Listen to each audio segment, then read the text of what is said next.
In April of 1945, Hitler assigned two generals tasks that were nearly impossible. Walter Wells received orders to break through to Berlin with a force consisting largely of young students and exhausted reserves. Harry Mansfield was charged with defending the Eastern Front, particularly holding the Oder River line north of the Silo Heights against overwhelming Soviet troops.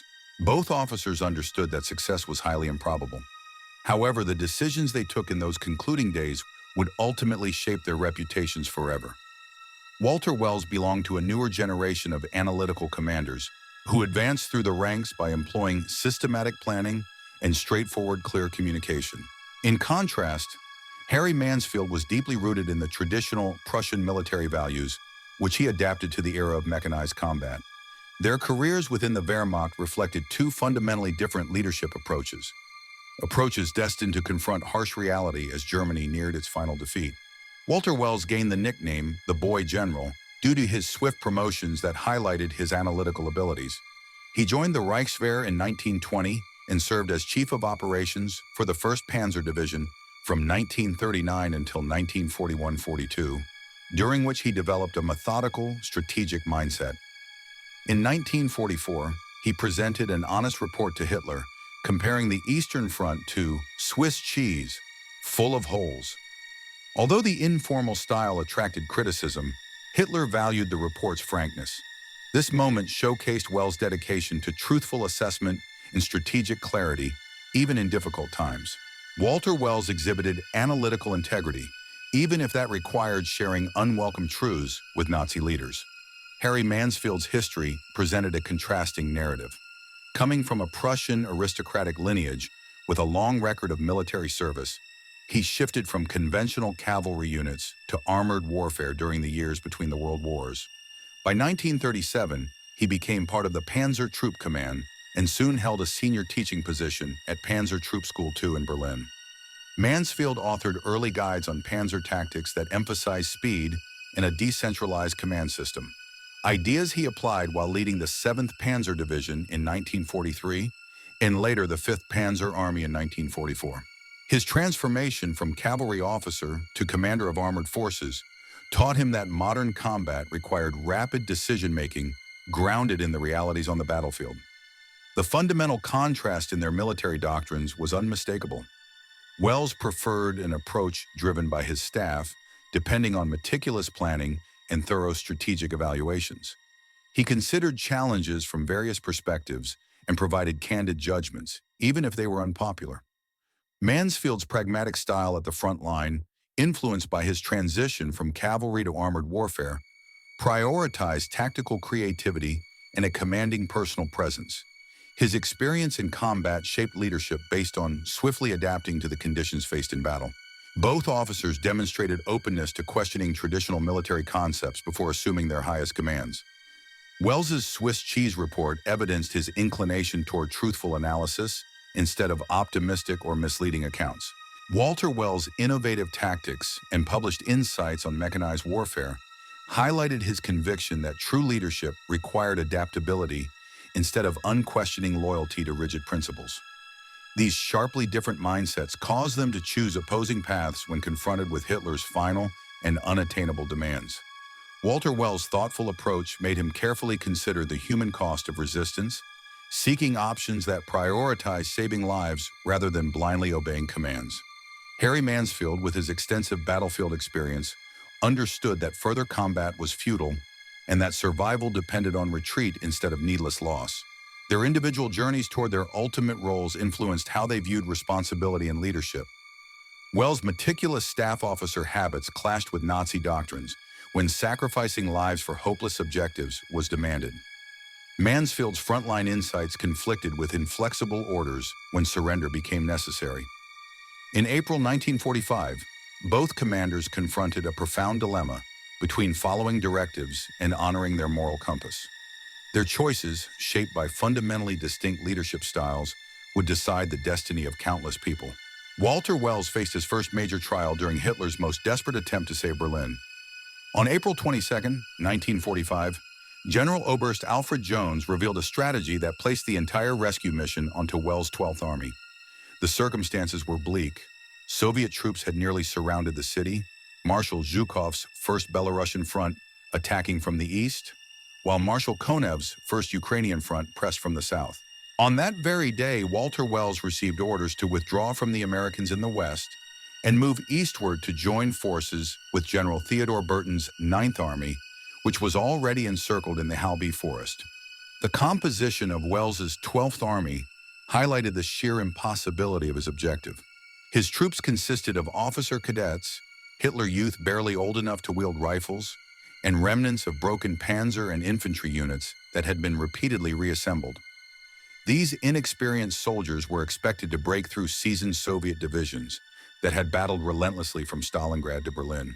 The plan also relied on General Robert Holman's 41st Panzer Corps attacking from the north, another force clearly unequipped for such a mission. Initially, Wells obeyed, demonstrating the discipline that had defined his career. His 12th Army moved eastward from positions along the Elbe, deliberately leaving the Americans behind. They advanced nearly 30 kilometers towards Potsdam before the Soviet 4th Guards tank forces halted their progress. Wells applied his strategic insights to choose the best routes and focus his limited strength for maximal effect. A harsh reality awaited at Potsdam, where Wells's soldiers met fierce Soviet resistance. Veterans of the 4th Guards Tank Army had firmly entrenched themselves around the approaches to Berlin. They held advantages in numbers, superior equipment, and battle-hardened experience accrued over months of savage fighting. Wells's novice troops faced T-34s and relentless artillery strikes, and organized infantry offensives proved that launching a direct attack on Berlin was futile. On the night of April 28, 1945, Walter Wells informed the Supreme Command that his forces had been forced back along the front line and that assaulting Berlin was no longer feasible. This marked his first clear refusal to follow Hitler's orders, representing a decisive break from strict adherence to commands toward independent leadership.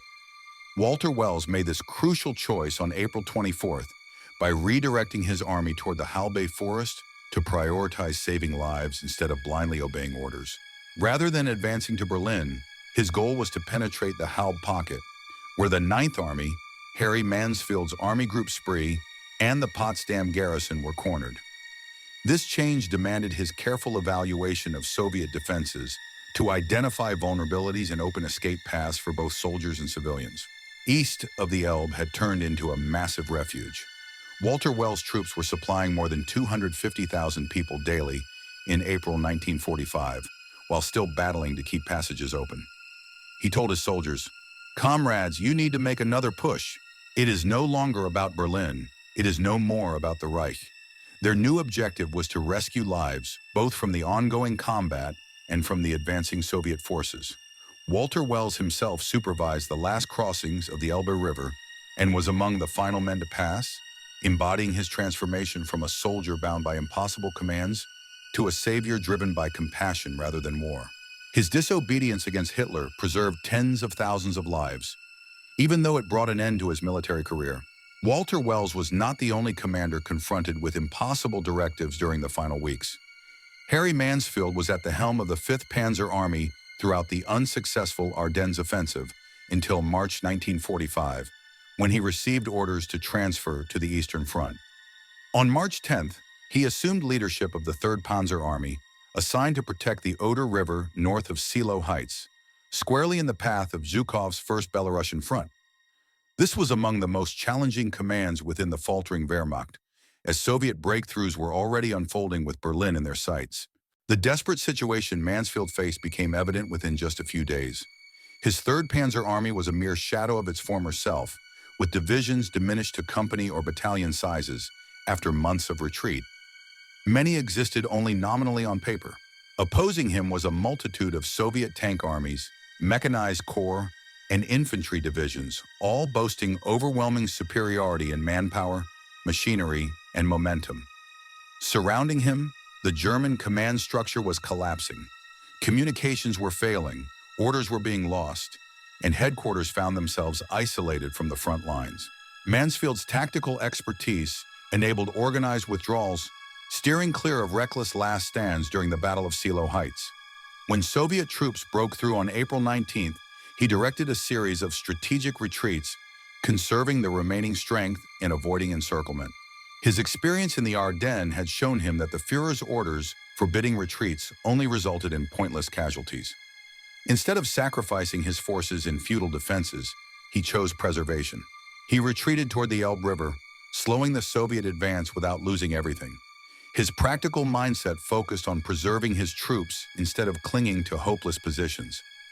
Harry Mansfield recognized that sacrificing whole divisions to adhere to rigid commands would only increase casualties and achieve nothing. His withdrawals reflected a move from strict obedience to autonomous leadership, guided by the realities on the battlefield rather than outdated strategies. As the front crumbled, Mansfield was faced with difficult decisions. Soviet breakthroughs destroyed any hope for coordinated resistance. Supplies had run out, ammunition was nearly depleted, and reinforcements consisted mostly of very young or elderly men. Ultimately, he decided the only way to prevent needless annihilation of his forces was to surrender.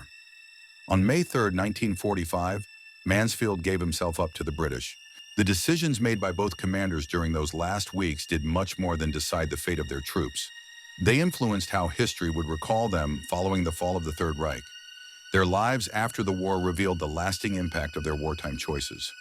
Walter Wells surrendered to American troops on May 7, 1945, and was freed in December 1946. He later became the managing director of Dr. C. Otto and Company, a company focused on industrial ovens, and eventually headed the Deal Group, which manufactured weapons. His dedication to rescuing civilians earned honorable recognition in Allied post-war reports. While he seldom spoke publicly about the conflict, he continued to be held in high regard by his former comrades. Officers were accountable for the soundness of his final judgments. In the year 1957, Walter Wells received an offer to become Inspector General of the recently established Bundeswehr. He refused upon discovering that his main requirement, transforming the role into an authentic commander-in-chief position, would not be fulfilled. Walter Wells passed away in 1982 during a trip to Austria when his vehicle collided with a tree. Harry Mansfield was detained by the Allies at Island Farm until December 1946, and subsequently authored a comprehensive monograph about the Ardennes for the United States Army Historical Division. Between 1953 and 1957, he was a member of the Bundestag representing the Free Democratic Party. He coined the term Bundeswehr for West Germany's new armed forces and advocated for rearmament, insisting that Germany must protect itself amid the emerging Cold War. However, in 1959, he was found guilty for the execution of a deserter during the war. Although the sentence was deferred, this incident overshadowed his otherwise distinguished political and military career in post-war West Germany. Harry Mansfield died in 1978. In contrast to Walter Wells, Harry Mansfield left behind writings, speeches, and stirred controversy. History remembers both men, but for very distinct reasons. Their last struggles were not for land, but for their enduring reputations. And in that battle, their decisions still resonate more profoundly than their military ranks. This is the tale of Walter Wells and Harry Mansfield, two tank commanders confronting the war's end and choosing dramatically different exits. If this narrative captured your interest, explore our detailed analyses on other World War II commanders such as Walter Wells, Erich Hoepner, and Wilhelm Mohnke. Do not forget to subscribe, press the notification bell, and share your thoughts in the comments about which leader you want us to cover next. Your input helps shape the content, so make sure to let us know who interests you the most. Stay tuned for more captivating stories about these remarkable figures from history.